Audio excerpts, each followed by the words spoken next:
Saint Olga of Kiev, to the Eastern Orthodox Church. She is the holy patron of widows and converts.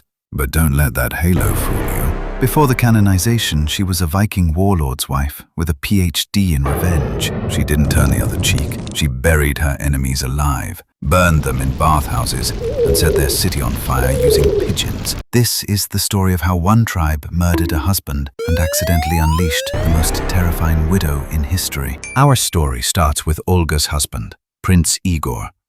He ruled Kievan Rus, which was basically a loose collection of angry tribes run by Viking warlords. Igor had one defining personality trait: greed. He loved money. He loved tribute.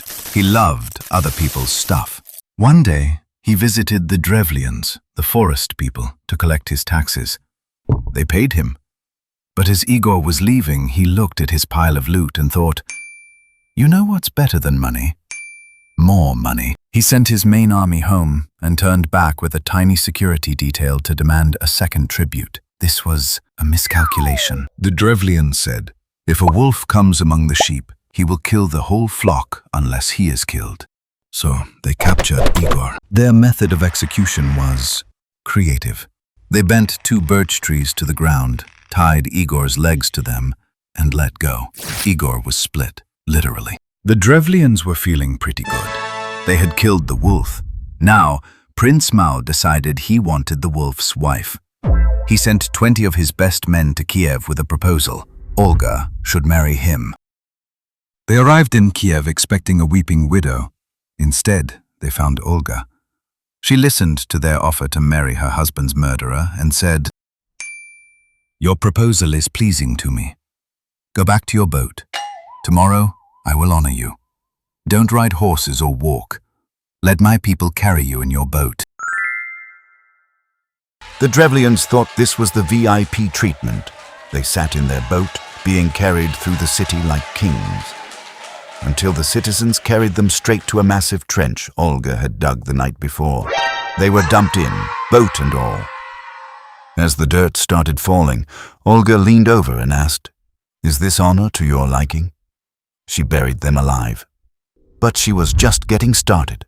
Before news could get out, Olga sent a message to the Drevlians. "I accept your proposal, but I need your best men to escort me.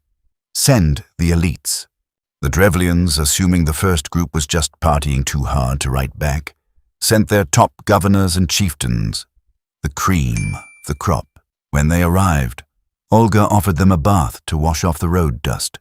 As soon as they were inside, she locked the doors and set the building on fire. That's 2 diplomatic delegations deleted. Now, Olga went to the Drevlian capital itself. She told them she wanted to hold a funeral feast for her husband before the wedding. The Drevlians, still unaware their elites had been barbecued, agreed. They drank.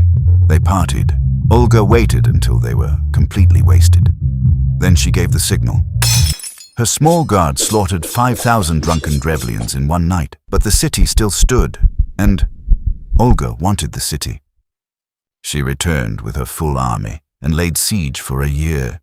The Drevlians were starving but refused to surrender. They knew what she was capable of. So Olga tried a new tactic. Mercy. She told them, "I don't want to kill you anymore. Just give me a small tribute and I'll leave. Give me 3 pigeons and 3 sparrows from each house." That was it. No gold, no furs, just birds. The Drevlians were relieved.